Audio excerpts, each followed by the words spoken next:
नमस्ते दोस्तों, welcome to our channel. Actually मैं आपको आज बताने वाला हूँ, मैंने मारुति की ब्रेज़ा ही क्यों ली पेट्रोल में। मैंने टाटा नेक्सॉन या फिर हुंडई की वेन्यू क्यों नहीं ली। तो ये इस वीडियो में आपको बताने जा रहा हूँ दोस्तों। तो प्लीज़ अपने चैनल को लाइक कीजिए, शेयर कीजिए और सब्सक्राइब कीजिए।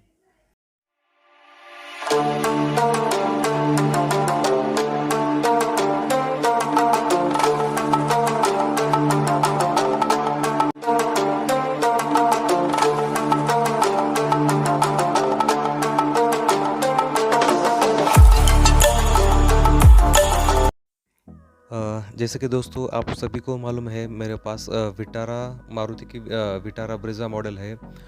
मेरे पास एलेक्सा मॉडल है दोस्तों। एलेक्सा ऑप्शनल मैंने लिया है, जो कि आता है 1.5 लीटर में। ये जो मॉडल है वो BS6 कंप्लाइंट इंजन है। गाइस, इस वीडियो में आपको मैं ये पूरा क्लियर कर दूंगा कि मैंने विटारा ब्रीज़ा ही क्यों चूज़ की और the Tata Nexon and Hyundai venue. तो मुझे लगता है ये वीडियो आपके लिए बहुत ही एकदम डिसाइड करने के लिए बहुत ही डिसीजन मेकिंग बहुत होगा।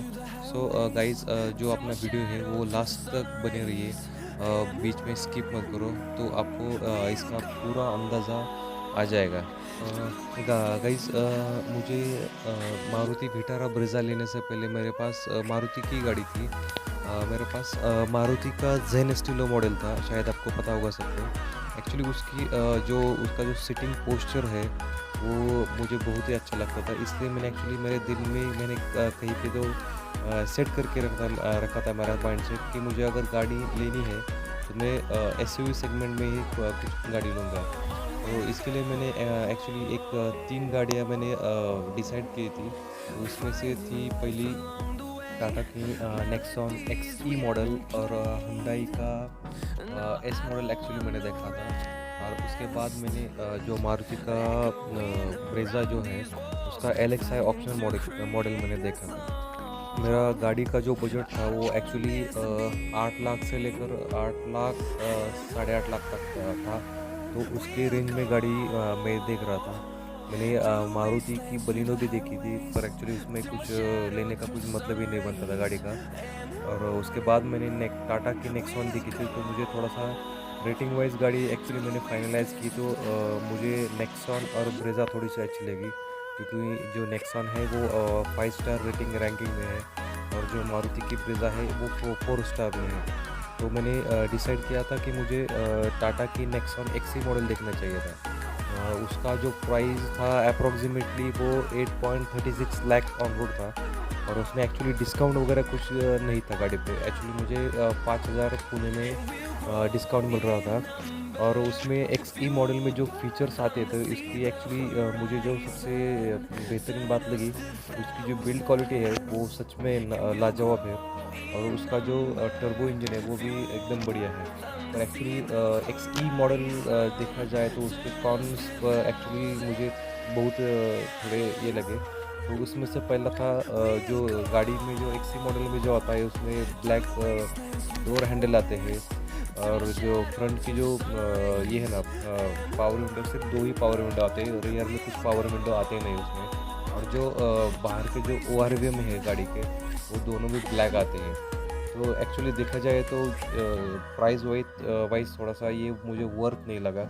और ये गाड़ी में जो सेंट्रल लॉकिंग भी आता नहीं था। तो एक्चुअली मैंने उसके बाद मैंने हुंडई का जो ई मॉडल है वेन्यू का ई मॉडल बेस मॉडल, तो वो देखा। तो उसमें एक्चुअली जो फ्रंट वाला जो ग्रिल था वो भी ब्लैक कलर में आता था, उसमें क्रोम वगैरह कुछ नहीं आता था। और जो डोर हैंडल है, डोर हैंडल तो बॉडी कलर आते थे, पर जो मिरर है वो मिरर एक्चुअली आते थे ब्लैक कलर में, तो मुझे वो कुछ सही नहीं लगा। और जो अंदर देखा जाए तो अंदर गाड़ी में सेंट्रल लॉकिंग की भी शायद नहीं था वो उसमें। और सिर्फ फ्रंट टू पावर विंडो था, इंफोटेनमेंट सिस्टम भी इसमें कुछ नहीं था। तो एक्चुअली मैंने ये 2 गाड़ियाँ तो ऐसी मुझे थोड़ा फीचर वाइज कम लगी थी। तो उसके बाद मैंने हुंडई का ही एस मॉडल तो सोचा मैंने कि चलो एस मॉडल लेते हैं। पर उसका जो प्राइस रेंज था एक्चुअली वो 8.89 तो 8.90 के करीबन था। तो मैंने हुंडई शोरूम वाले से थोड़ा सा पूछा गाड़ी के लिए वगैरह डिस्काउंट वगैरह कुछ गाड़ी में है क्या, पर एक्चुअली उसमें गाड़ी में थोड़ा डिस्काउंट भी कुछ नहीं मिला था। वो फाइनल मुझे 8.8 लाख तक देने के लिए तैयार तैयार थे फाइनली। एक्चुअली उसे देखा जाए तो वो मुझे वर्थ नहीं लगा, क्योंकि गाड़ी मारुति ब्रेज़ा और नेक्सान जैसे देखा जाए तो एक्चुअली इन दोनों गाड़ी में स्पेस, कैबिन स्पेस बहुत ही मैटर करता है। इन दोनों गाड़ी में कैबिन स्पेस एकदम एक्सेलेंट है गाइस। और हुंडई वेन्यू में मुझे थोड़ा सा रियर और फ्रंट सीट में भी थोड़ा स्पेस का थोड़ा सा एज़ कम्पेयर टू ये दोनों गाड़ी में थोड़ा सा कम लगता है मुझे। और वेन्यू में थोड़ी सी एस मॉडल में थोड़ी सी जो बात थी वो एक्चुअली जो हेड लाइट है, हेडलाइट्स, वो लाइट अंधेरे में थोड़ा सा कम रहता है। तो वो भी इसके लिए मैंने एक्चुअली वो भी ड्रॉप कर दी। तो उसके बाद नंबर आता था गाइज मेरा अपना मारुति ब्रेज़ा LX है ऑप्शनल का। तो एक्चुअली मैंने वो मॉडल जब देखा तो उसमें एक्चुअली मुझे बहुत सारे फीचर्स अच्छे लगे। उसमें ऑल फोर पावर विंडो गाड़ी में आते थे और कंपनी फिटेड स्टीरियो था उसमें।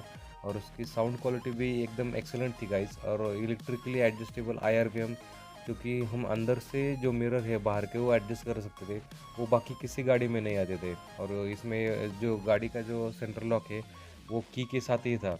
एक्चुअली मुझे मारुति ब्रेज़ा में दो चीज़ें थोड़ी सी खटक गई थी। फिर भी गाड़ी में LXi ऑप्शनल बेस मॉडल में जो रेयर हेडरेस्ट है वो आते नहीं था। और जो गाड़ी का जो बाहर का सी पिलर है, A&C पिलर, वो एक्चुअली बॉडी कलर था। फिर भी मैंने मन बना लिया चलो इसको हेडरेस्ट के लिए ज़्यादा कुछ लगेगा नहीं, तो मैंने मारुति ब्रेज़ा फाइनल की। तो उस उन्होंने मुझे मारुति ब्रेज़ा का जो कोट किया था एलेक्सा ऑप्शन पुणे में, वो 8.67 लैक्स कोट किया था। और वो मुझे वो फाइनली एक्चुअली जो गाड़ी ऑन रोड पड़ी है गाइस, वो मुझे 8.28 लाख रुपीज़ पड़ी है। तो देखा जाए तो ये मुझे बहुत ही अच्छी डील लगती है गाइस। अगर आप SUV गाड़ी लेना चाहते हो और आपका बजट 8 से 8.5 लाख के बीच में है, तो आप 101% मारुति ब्रेज़ा के लिए जा सकते हो। क्योंकि गाइस मुझे जो गाड़ी पड़ी है मारुति ब्रेज़ा LX है ऑप्शनल पुणे सिटी में, वो एक्चुअली था 8.28 लाख रुपीज़। और फीचर्स वाइज गाइस देखा जाए तो इसमें बहुत ही अच्छे फीचर्स है। तो इसके लिए मैंने मारुति ब्रेज़ा के लिए मन बना लिया था। और गाइस ये तो था प्राइस वाइज डिफरेंस। और उसके बाद एक्चुअली जो मेन पॉइंट जो आता था वो था एक्चुअली इंजन के रिगार्डिंग। तो अपना जो टाटा नेक्सॉन है उसमें 1.2 लीटर का टर्बो इंजन आता है 6 स्पीड मैनुअल ट्रांसमिशन के साथ। अगर आपका गाइस जो हाईवे पे अगर ट्रैवलिंग ज़्यादा है तो आप डेफिनेटली टाटा नेक्सॉन की तरफ जा सकते हैं। पर एक्चुअली मेरा जो डेली यूसेज था गाड़ी का, वो मोस्टली कंपनी के लिए यूज़ था। जो डेली का एक्चुअली 30 टू 35 किलोमीटर्स था। तो इसमें एक्चुअली टर्बो इंजन का कुछ मतलब ही नहीं था, क्योंकि मैं कभी कभार ही हाईवे पे निकल जाता था। इसके लिए मैंने नेचुरली एस्पायरेटेड इंजन ही लेने का सोच रहा था। तो उसके बाद एक्चुअली ब्रेज़ा और वेन्यू के कंपैरिजन में मुझे थोड़ा सा 1.2 लीटर इंजन जो था हुंडई वेन्यू का, वो मुझे थोड़ा सा अंडर पावर लगा। तो इसके लिए मैंने हुंडई वेन्यू भी ड्रॉप कर दिया और मारुति ब्रेज़ा को चूज़ कर लिया।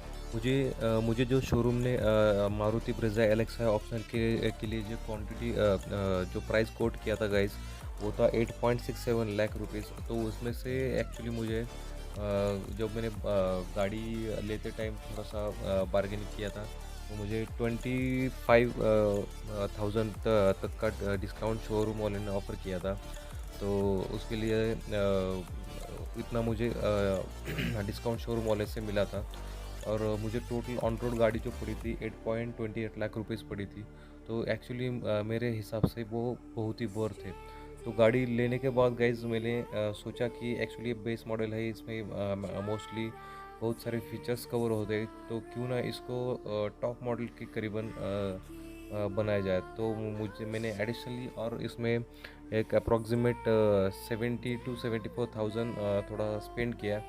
और गाड़ी को मैंने थोड़ा सा एक ZX ऑप्शन की तरह लुक देने का थोड़ा सा क्या बोलते हैं ट्राई किया दोस्तों।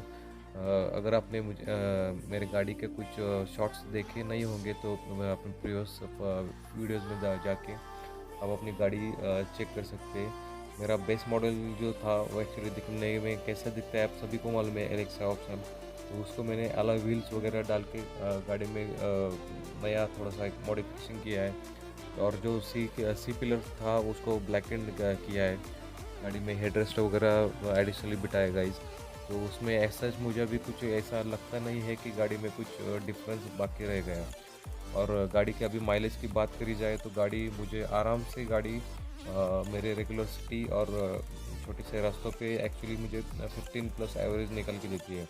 अगर मैं हाईवे पे जाता हूँ तो वही मुझे 16 5 टू 17 18 तो डेफिनेटली गाड़ी निकाल के देती है। तो मुझे गाइस यही लगता है, अगर आप गाड़ी लेना चाहते हैं एसयूवी तो डेफिनेटली आप मारुति ब्रेज़ा की तरफ जा सकते हैं। और सबसे अहम बात एक कुछ ऐसा मैं मारुति ब्रेज़ा को प्रमोट नहीं कर रहा हूँ, पर एक्चुअली मैं अभी ये 6-7 महीने से मैं गाड़ी यूज़ कर रहा हूँ, 5-6 महीने से। तो एक्चुअली मुझे लगा कि कुछ कहीं पे आपको ये बोलना थोड़ा सा चाहिए, क्योंकि जो मेरे भाई लोग नई गाड़ी लेने वाले हैं या फिर नई गाड़ी लेना चाहते हैं तो उनके लिए एक्चुअली ये जो वीडियो है वो हेल्पफुल हो सकता है। गाइज़ अभी मैं भी गाड़ी की प्राइजेस बड़ी होगी तो उसमें कुछ 10-12 हज़ार का मे भी प्राइस में हाइक हुआ होगा, तो वो प्लस माइनस अभी 2021 में हो सकता है।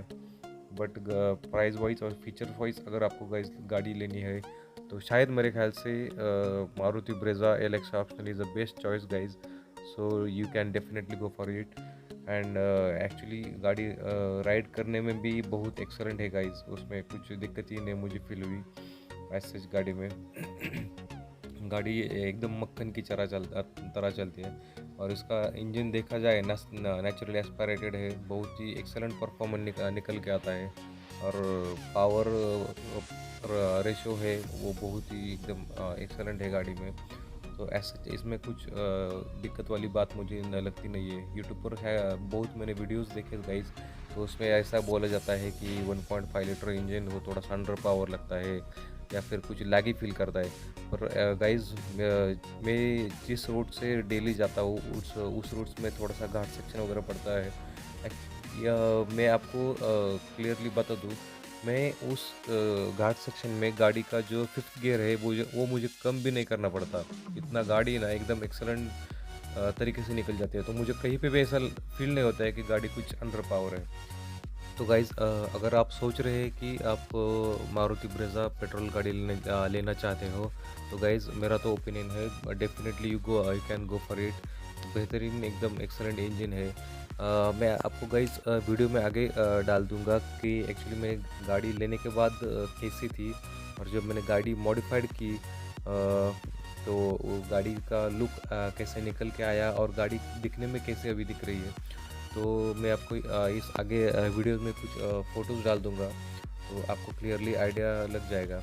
अगर गाइज़ आपको पूरा गाड़ी का एक डिटेल में रिव्यू चाहिए, मैंने गाड़ी कैसे मॉडिफाई की है या फिर कैसे उसमें मॉडिफिकेशंस किए, तो प्लीज़ गाइज़ मुझे नीचे कमेंट में बता दो कि आपको वीडियो आपको देखने के लिए पसंद करोगे आप, तो मैं डेफिनेटली आपको वो लेकर आऊँगा। So guys please thanks for watching and please guys stay tuned to our channel and press that subscribe button, hit that subscribe button. Thank you guys, thanks a lot for watching guys. Here are some pictures before modifications and here are after modifications. So guys आपको ये गाड़ी modification के बाद कैसी लग रही है वो मुझे प्लीज़ कमेंट करके बता दो। और आपको गाड़ी के ऊपर कुछ डिटेल रिव्यू चाहिए after modification, so let me know that, so I will definitely make a video on that guys. Please like share and subscribe. Thank you guys, thanks a lot.